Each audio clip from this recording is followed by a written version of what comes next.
até o versículo de número 24.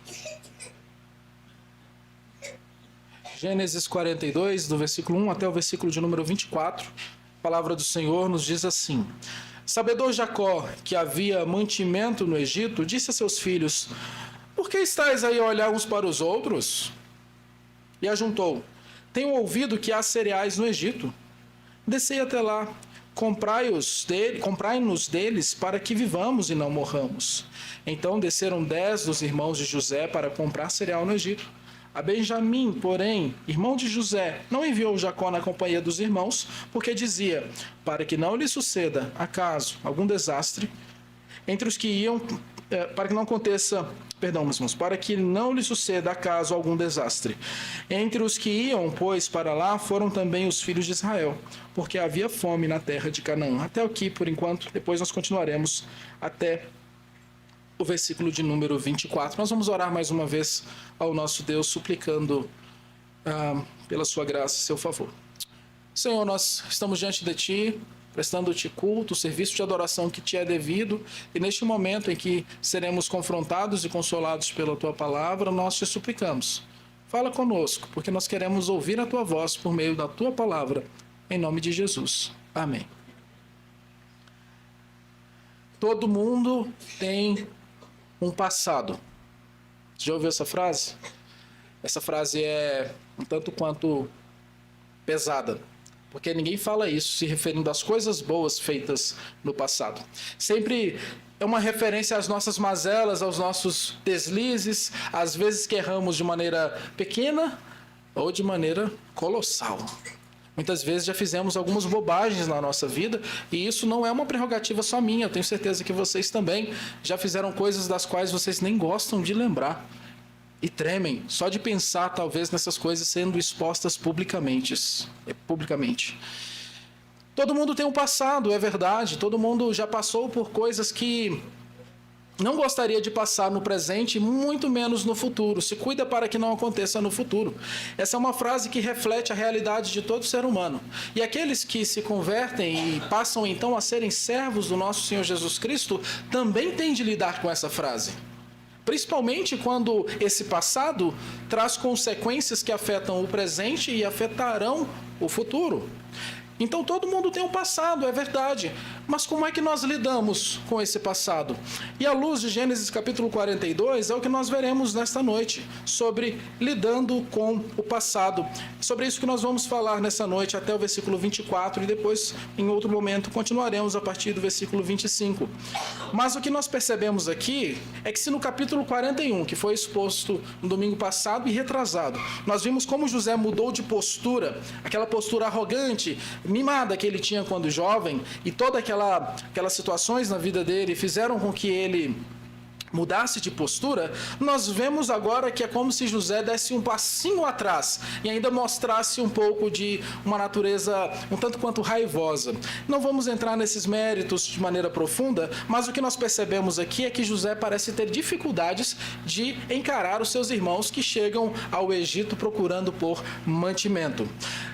Mas diferente dos outros domingos, o nosso objetivo hoje é diferente. Nós não vamos observar esse texto nos atentando pela perspectiva de José, mas nós vamos observar a respeito do passado de quem foi culpado, e não de quem foi inocente, como no caso de José. Vamos olhar a partir daqueles que fizeram mal a José, a partir então dos irmãos de José. E do versículo 1 ao versículo 5, que foram os versículos que nós lemos inicialmente, nós aprendemos logo uma lição. E a lição é a seguinte: ao lidar com o passado, nós devemos aprender com os pecados passados. Nós devemos aprender com os pecados passados. É o que a Escritura nos ensina nestes versículos. A partir do primeiro versículo, nós já podemos ver algo que nos indica que Jacó não aprendeu com os erros do passado. Veja o versículo 1. Sabedor Jacó, de que havia mantimento no Egito, disse a seus filhos: por que estáis aí a olhar uns para os outros? Percebam o tom da fala de Jacó. Jacó olha para aquela renca de marmanjo velho e fala assim: o que vocês estão fazendo? Vocês estão esperando o quê? Por que vocês não estão fazendo nada? Então esses filhos não tinham qualquer tipo de moral diante do pai para ele já agir dessa forma com homens tão velhos. Talvez, possivelmente, aqui o mais velho já estava na casa dos 60, se a gente considerar que José já tinha mais de 37, no capítulo 41. Então você para pensar que o tempo passou e Jacó ainda trata os seus filhos com extrema rispidez. Evidentemente que faltava proatividade nestes filhos, eles deveriam ter feito alguma coisa, mas a maneira como Jacó fala com seus filhos já nos dá um indicativo sério de que Jacó ainda não aprendeu com seus pecados do passado. Que pecados são esses?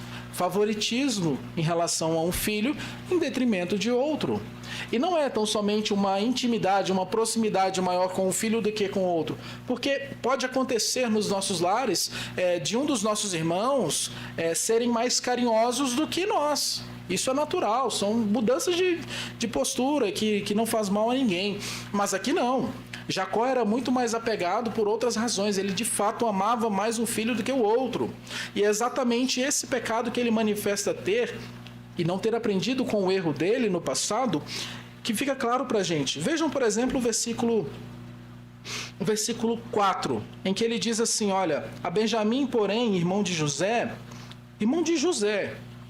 não enviou Jacó na companhia dos irmãos, porque dizia, para que não lhe suceda acaso algum desastre. Mandou todo mundo, menos um.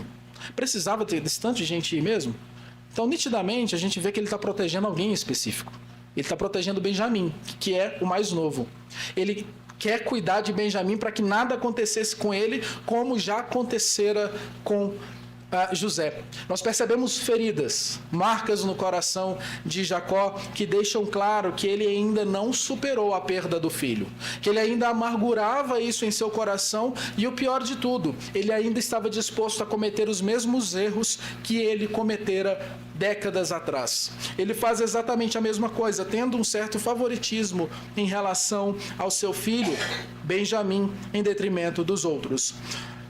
Meus queridos irmãos, o que nós precisamos ter na nossa mente é que quando nós pecamos, falhamos diante do Senhor e diante de outras pessoas, sejam pecados cometidos diretamente a Deus, tão somente, é difícil dizer isso, né? Porque tão somente parece que eu estou minimizando, mas pecados cometidos entre você e Deus, e não envolvendo outras pessoas.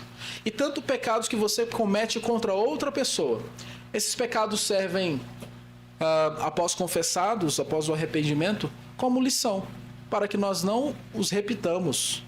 E o que nós percebemos é que Jacó está disposto a repetir a mesma coisa. Ele impede Benjamim de ir com um certo favoritismo, um protecionismo exacerbado em cima de um filho específico. Pais, novamente, como eu disse quando preguei sobre esse texto de Jacó, nós precisamos ter muito cuidado com a forma como nós tratamos os nossos filhos, caso, evidentemente, não sejam filhos únicos.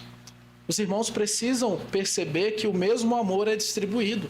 Precisamos dar exemplo de justiça, exemplo de cuidado e principalmente exemplo de amor para que não amemos demasiadamente um e desprezemos demasiadamente outro. Precisamos agir com justiça e cuidar dos filhos que o nosso Deus nos deu. É exatamente essa postura que devemos ter e não a que é apresentada aqui no exemplo de Jacó.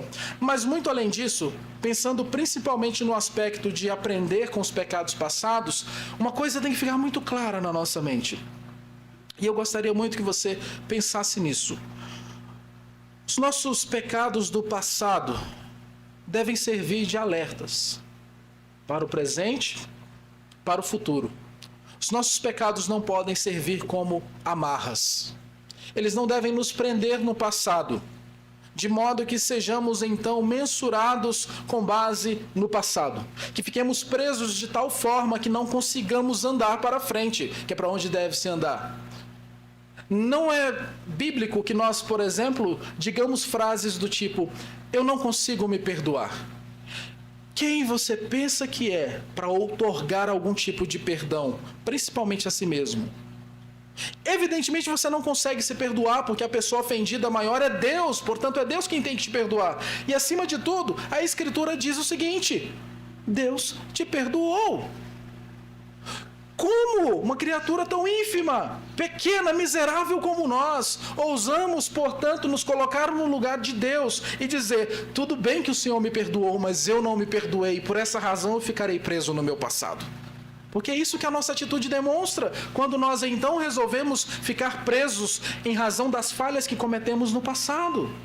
Nós devemos muito pelo contrário, queridos irmãos, entendendo a graça salvífica, entendendo que o Senhor nos alcançou, caminhar rumo ao prêmio da soberana vocação e, como diz o apóstolo Paulo, esquecendo das coisas que para trás ficam.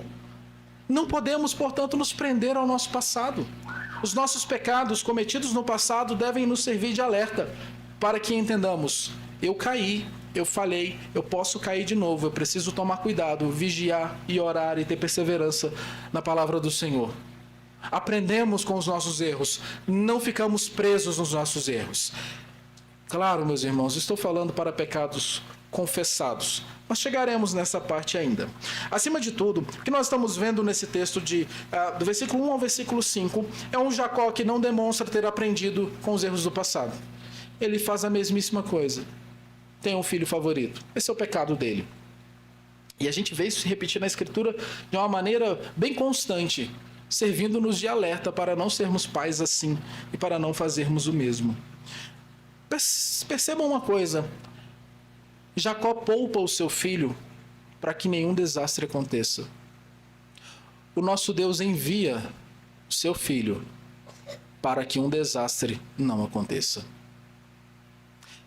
Percebam a diferença da postura do nosso Deus. Enquanto um segura, nosso Senhor entrega voluntariamente para que nós então não sejamos envolvidos num desastre. É maravilhosa a obra do nosso Deus na nossa vida e por isso nós não podemos ficar presos nos pecados passados, mas devemos aprender com eles. Agora, continuando do versículo 6 em diante, nós vamos ler até o versículo de número 17. Eu conto com a leitura dos irmãos porque minha voz está com os momentos contados. Então, do 6 até o 17. José era governador daquela terra. Todos juntos. Era ele quem vendia todos os povos da terra, e os irmãos de José vieram e se prostraram, rosto em terra, perante ele. Vendo José, seus irmãos, reconheceu-os, porém ele não se deu a conhecer. E lhes falou asperamente, e lhes perguntou: de onde vindes? Responderam: da terra de Canaã, para comprar mantimento. José reconheceu os irmãos, porém eles não o reconheceram. Então se lembrou José dos sonhos que tivera a respeito deles, e disse: vós sois espiões, e viestes para ver os pontos fracos da terra. Responderam-lhe: não, Senhor meu, mas vieram os teus servos para comprar mantimento. Somos todos filhos de um mesmo homem, somos homens honestos. Os teus servos não são espiões. Eles, porém, lhes respondeu: nada disso. Pelo contrário, viestes para ver os pontos fracos da terra. Eles disseram: nós, teus servos, somos 12 irmãos, filhos de um homem na terra de Canaã. O mais novo está hoje com nosso pai, o outro já não existe. Então lhes falou José: é como já vos disse, sois espiões.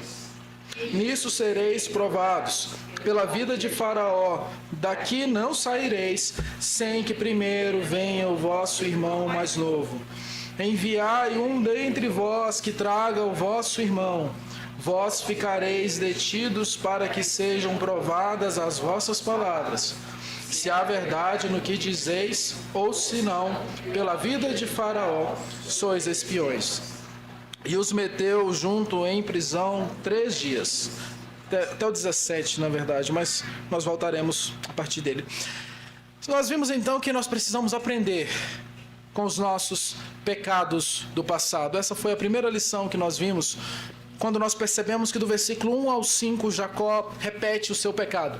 Comete o mesmo erro novamente. Ele erra, ele peca diante do Senhor e ele tenta proteger a Benjamim. Agora, a partir do versículo 6 até o versículo 17 que nós lemos, o que nós percebemos e somos instruídos é que nós devemos lidar com as consequências dos pecados passados. Precisamos lidar com as consequências dos pecados passados. E isso é algo muito duro, mas nós precisamos entender isso. Quando vemos o versículo 7, José vê seus irmãos e os reconhece, mas não se dá a conhecer. Veja que o narrador fez questão de nos dizer: e lhes falou asperamente, e lhes perguntou: de onde vindes? Responderam: da terra de Canaã, para comprar mantimento. Imagine esse reencontro. Depois de tanto tempo, José está no Egito, tranquilo, com um cargo legal. Cargo legal não, cargo excelente. Só tinha um acima dele. Tinha tudo o que queria. Passou por tanta coisa, aquela história de sucesso aqui, entrar em vários cursos da Hotmart, tudo que ele precisava. E aí, o que acontece? Ele dá de cara com seus irmãos. Aquele tanto de gente. Ele olha para a cara de cada um. E talvez ele se lembre da visão que ele teve de baixo para cima, do rosto de cada um ao redor daquele poço. Não podemos minimizar o sofrimento de José. Em razão disso, ele fala asperamente. E o texto enfatiza que ele fala asperamente algumas vezes. Seria muito difícil ele falar de uma outra forma, senão assim. Humanamente falando, isso seria extremamente complicado, porque é um encontro extremamente indesejável. Vez ou outra, nós teremos encontros com o nosso passado. Ficaremos de frente com o nosso passado, como se fosse num programa de televisão. E nos encontramos então com as consequências dos nossos erros e pecados do passado com muita frequência. A verdade é que mesmo que tenhamos sido perdoados, que tenhamos aprendido com os nossos erros do passado, algumas consequências permanecem. É inegável. Por exemplo, uma pessoa que contrai algum tipo de doença em meio a práticas sexuais indevidas pode carregar isso ao longo da sua vida, mesmo sendo uma pessoa crente no Senhor, após ter se arrependido de todas as coisas. Então esse é só um exemplo para nós entendermos que as consequências dos nossos atos permanecem, a despeito da nossa mudança em relação aos nossos atos. Por isso, encarar as consequências são coisas que nos acontecem. E evidentemente que esses versículos não estão falando das consequências de José, estão falando das consequências dos irmãos de José. E veja que no versículo 8, José reconheceu os irmãos, porém eles não reconheceram. Eles não fazem ideia de quem é José. José, jogado no poço, era um menino, adolescente, possivelmente com algum início de barba no rosto, porque lá quando ele vai ser preso lá em Potifar, aliás, ele vai sair da masmorra, ele já está bem barbado. Então, um rapaz de feição hebreia jogado no poço. Agora não, eles estão falando com o governador do Egito.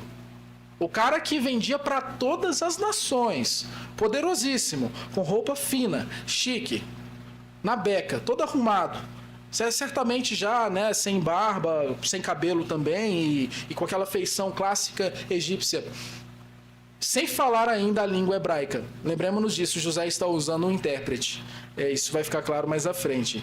Então, eles encontram aquele homem e não fazem ideia de quem seja. É muito interessante como que Moisés escolheu relatar tudo isso de uma maneira tão detalhada, né? Parece um livro que está sendo construído, e aqui tem aquele chamado plot twist, que é quando a coisa dá uma reviravolta e quem era para estar no poço está em cima e quem estava em cima está no poço. E José sabia disso, porque ele se lembra então do sonho, no versículo 9. Então se lembrou José dos sonhos que tivera a respeito deles e lhes disse: vós sois espiões e viestes para ver os pontos fracos da terra. José se lembra do sonho que Deus havia lhe dado. E qual era o sonho? Que os seus irmãos e seus pais se dobrariam diante dele. A interpretação do sonho era essa. Mas o que José faz? Vós sois espiões. É nesse momento que José dá lugar ao seu coração. Ele age conforme a sua carne, conforme a sua vontade. Ele poderia ali ter dito: meus irmãos, sou eu, José, vocês estão lembrados do sonho que eu tive? Olha aí. Ainda seria ruim fazer dessa forma, mas seria melhor do que isso aqui que ele fez. Acima de tudo, a gente não vai entrar nesses méritos, porque aqui os irmãos de José estão encarando as consequências de seus erros. E José não se dá a conhecer e eles não são capazes de reconhecer a José. E no versículo 14, novamente, então lhes falou José: é como já vos disse, sois espiões. Ele reafirma isso. Por 4 vezes ele acusa seus irmãos de espionagem. Ele coloca os seus irmãos em uma situação muito perigosa. E isso era algo muito comum de acontecer.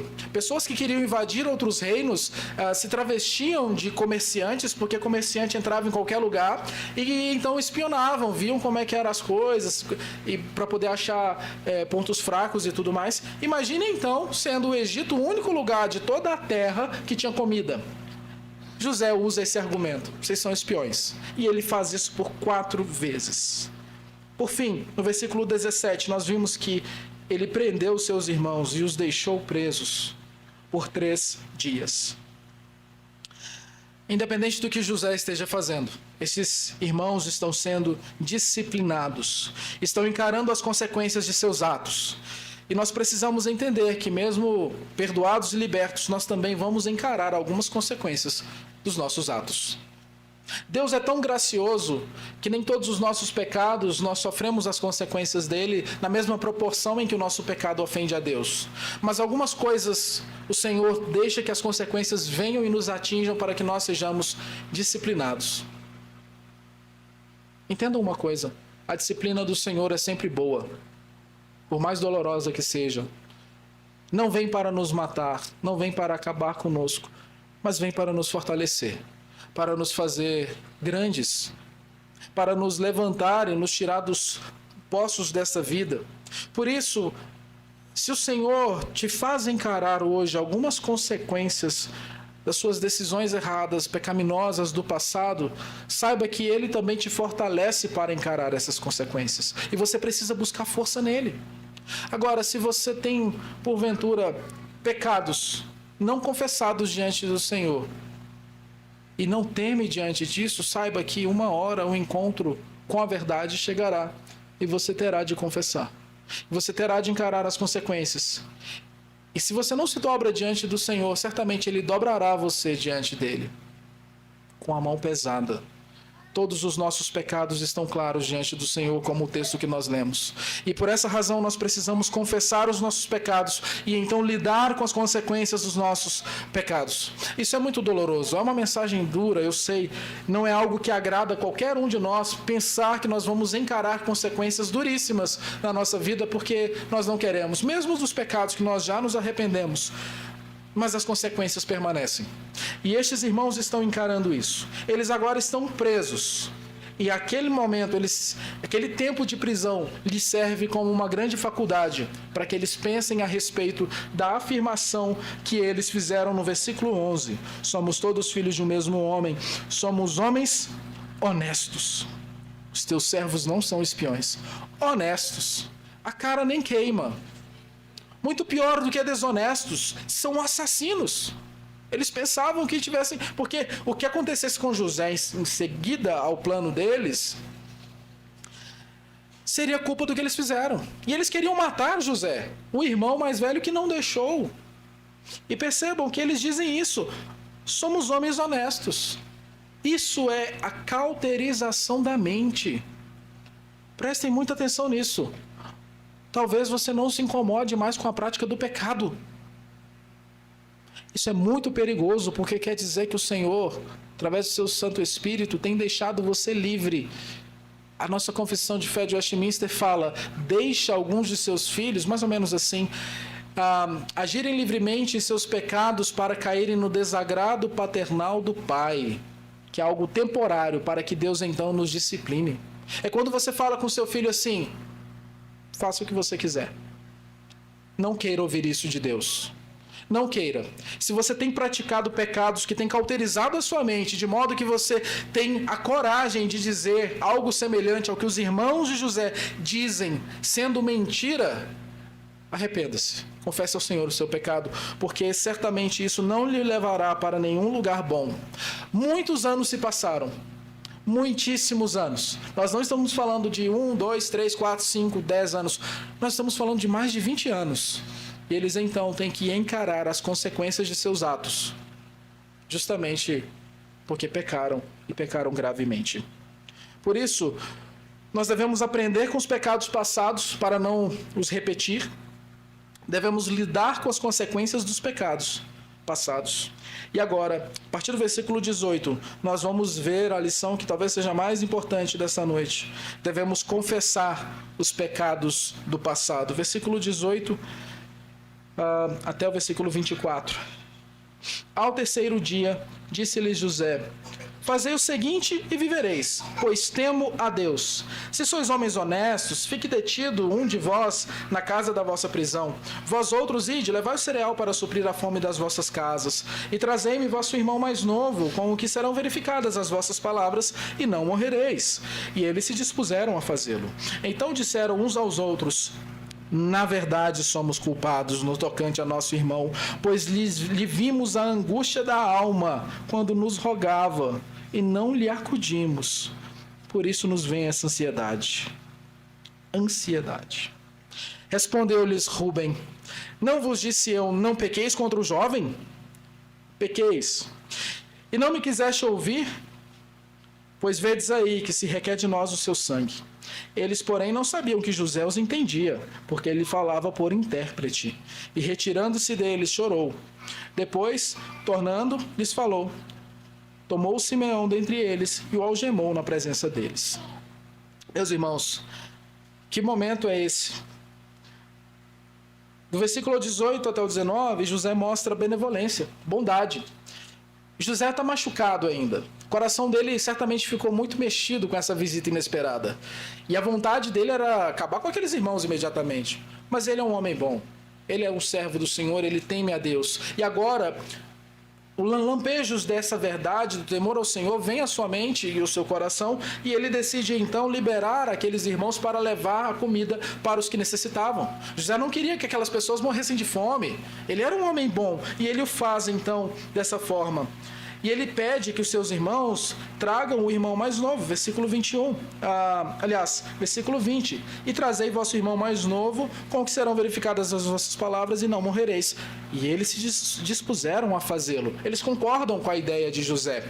Eles sabem que precisam levar comida. Mas percebam agora o versículo 21. Então disseram uns aos outros: na verdade somos culpados no tocante a nosso irmão, pois lhe vimos a angústia da alma quando nos rogava, e não lhe acudimos. Por isso nos vem esta ansiedade. Todos os irmãos juntos ali, não sei quantas vezes essa reunião para poder resolver alguma coisa aconteceu, mas sabemos que aconteceu em Gênesis 37, quando resolvem jogar José no poço. E agora eles estão todos reunidos ali numa masmorra, numa prisão. E tem 3 dias para pensar e para conversar. Certamente, em meio a tudo aquilo ali, começaram a vir algumas acusações. Ele achou que a gente é espião por causa da sua postura, fulano. Eu não, foi você. E aquela celeuma toda certamente se instaurou. A gente consegue imaginar isso. Mas depois de passados os dias, eles falaram: olha, nós não somos honestos. Nós não somos bons como nós falamos para aquele homem. Nós vimos o sofrimento do nosso irmão e nós não nos importamos. Disseram uns aos outros, da mesma forma como disseram uns aos outros quando resolveram fazer o mal. E agora eles dizem: olha, nós vimos a angústia quando nos rogava. José, certamente jogado ali naquele poço, suplicava de ser retirado, e não lhe acudimos. Por isso nos vem essa ansiedade. E Rúben diz: não vos disse eu, não pequeis contra o jovem. Ele deixa claro: não é fazer mal, não é ser ruim, não é agredir, é pecar. O que eles fizeram foi um pecado. E agora eles estão confessando esse pecado. Olha aqui no versículo 22, José resolve livrar Rúben e prende o mais sanguinário, Simeão. Você se lembra da história de Simeão? Tem um determinado momento que sua irmã é estuprada e ele resolve invadir uma cidade onde ela for estuprada, e ele, com o seu irmão, resolve com um plano muito malévolo, após circuncidar todos os homens da cidade, dizendo que faria um pacto com eles, e aqueles homens, em razão da circuncisão, têm febre. Quando estão todos fracos, eles resolvem matar todo mundo. Quem foi o líder disso? Simeão. Deixou todos os homens lá, no meio da fraqueza e da febre, e resolveu passar a espada em todo mundo. Somos homens honestos. Eles estão então confessando o pecado. E Rúben, que foi o único que se interpôs em relação a José, não vai ser preso. Quem vai ser preso é Simeão. Irmãos queridos, chegou a hora. E pensem nisso. Se você tem pecados não confessados, pecados que você cometeu há anos, meses, anos atrás, ou mesmo que você tenha cometido há pouco tempo, não espere que chegue o momento em que você seja confrontado diretamente pela disciplina do Senhor para confessá-lo. Confesse imediatamente ao Senhor. Se você tem praticado coisas que vão totalmente em desacordo com o Senhor, com a palavra do nosso Deus, confesse o seu pecado e o deixe imediatamente. Porque a tendência é que as coisas piorem à medida que os pecados não são confessados. O salmista nos ensina: enquanto calei os meus pecados, envelheceram-se os meus ossos por meus constantes gemidos, pois a tua mão pesava sobre mim dia e noite. Um crente não consegue viver uma vida de pecado e manter-se em paz. Torna-se sempre acusado, o coração é sempre tocado, sempre incomodado. Evidentemente que existem momentos que a falta de buscar ao Senhor e se relacionar com Ele é tão grande que a nossa mente fica cauterizada e não nos importamos mais. Não chegue nesse estágio. Procure ajuda. Se você não consegue lidar com o seu pecado sozinho, orando ao Senhor, procure um pastor. Eu estou à disposição, os outros pastores da nossa igreja estão à disposição, mas confesse o seu pecado e coloque diante do Senhor a sua súplica por perdão. Não espere que a coisa torne-se ainda maior, de modo que você se fira muito mais ainda com as consequências também, não somente do ato, mas do encobrimento do ato. Meus irmãos, vocês todos, assim como eu, não vieram aqui pelo acaso. Nós viemos aqui porque o Senhor nos convocou à adoração, como vimos de manhã. E pela sua palavra Ele nos exorta. E Ele chama a nossa atenção para vasculharmos o nosso coração, pedindo a Deus que nos perdoe, pedindo a Ele que nos livre. E Ele tem prazer em perdoar. O término dessa pregação não é algo triste. Eu não termino nesse tom de que você precisa confessar o seu pecado, porque você precisa, assim como eu. Eu termino dizendo que nós precisamos confessar o nosso pecado porque há graça disponível para todo aquele que confessa e deixa. A notícia é boa, embora o remédio seja amargo. Nós podemos encontrar a graça de Deus mesmo nos nossos atos mais feios, que a gente nem tem coragem de falar para os outros. Não há pecado que seja maior do que a graça do nosso Senhor Jesus Cristo. Não há nada que seja maior do que o sacrifício do nosso Salvador que nos perdoou. Por isso, meus irmãos, nós não precisamos ficar presos nos nossos pecados, mas nós devemos confessá-los diante do Senhor. Os nossos irmãos tocaram no início a melodia da música Amazing Grace. Graça maravilhosa, maravilhosa graça. Não sei como é que ela foi apresentada aqui no nosso idioma, mas essa música foi composta por John Newton. John Newton era um mercador de escravos. E ele carregava escravos da África para a Europa. E em determinada ocasião, ele estava retornando de uma dessas viagens com o seu navio e uma forte tempestade o atingiu. Uma terrível tempestade. Ele tinha certeza de que o seu barco iria naufragar. Com absoluta certeza, ele sabia: vou morrer. Então, diante do Senhor e do temor da morte, do medo das consequências do que viriam logo após o fechar os olhos nesta terra, John Newton ora ao Senhor e diz: oh, Deus, me perdoe por tudo de ruim que eu tenho feito, e eu me comprometo a viver uma vida de santidade, uma vida nos seus caminhos. E é o que ele faz. Torna-se um cristão piedoso, um servo do Senhor, um compositor de belíssimas músicas, inclusive essa, que diz: graça maravilhosa, quão doce o som que me salvou, esse miserável pecador. Em outro momento ele diz: eu era cego e agora eu posso ver. Uma história emocionante. Enquanto eu ouvia essa música, eu me lembrava da minha história. Não era um mercador de escravos. Talvez eu seria vendido junto. Mas a verdade é que eu fazia coisas tão horríveis aos olhos do Senhor quanto John Newton. Assim como eu tenho certeza que todos nós aqui já vivemos de uma forma e estamos vivendo de outra, essa caminhada ainda persiste. É momento de nós confessarmos o nosso pecado ao Senhor e tratar tudo aquilo que ainda não foi tratado. senão a nossa vida tende a cada vez mais se afastar do nosso Deus, e afastarmos-nos do nosso Deus não é nada bom. Uma rica lição que nós aprendemos, e concluindo esse sermão, à luz de toda a Escritura, é que nós não precisamos olhar para o nosso passado buscando solução com as mesmas forças com que nós cometemos os pecados passados. Ou seja, quando a gente olha para o nosso passado, nós não precisamos pensar naqueles problemas e dizer como nós os resolveríamos hoje, porque seria pela nossa força. Mas nós precisamos ter de uma maneira clara na nossa mente que todas as vezes que nós pensamos no nosso passado, nós podemos pensar diferente a respeito dele. Por exemplo, em vez de pensarmos naquelas coisas horríveis que não vão sair da nossa memória e dizermos assim, que coisa terrível eu fiz, nós podemos olhar e dizer, Cristo me libertou de coisas terríveis. Podemos olhar e dizer, por exemplo, quando nós olhamos, em vez de falar, olha, eu sou muito mal, a gente pode olhar e dizer, Cristo transformou a minha vida. Em vez de olharmos e dizermos, eu cometi tantos pecados, nós podemos olhar e dizer, Cristo morreu e ressuscitou em razão de tantos pecados. Não precisamos olhar para o nosso passado de acordo com as nossas forças, mas nós podemos olhar para o nosso passado com um olhar de graça, com um olhar que entende a obra de Cristo na cruz do Calvário para nos salvar e nos alcançar. E se você confessar o seu pecado, deixando-o, colocando aos pés da cruz, você vai ter a mesma condição de olhar para as suas falhas, das quais o Senhor não se lembra, com a certeza de que Ele te perdoou. E isso não perturbará o seu coração. Isso te trará alívio, porque você tem um Redentor e você sabe que esse Redentor vive. Por isso, eu termino esse sermão dizendo que essa é uma mensagem alegre. Por mais que seja tão dolorosa toda essa história dessa família, uma coisa tão feia, tão triste, o final é bom. Tudo dá certo, porque eles finalmente se colocam diante do Senhor. O Senhor não vai deixar você pecar em paz. Ele vai te incomodar muito. Confesse o seu pecado ao Senhor.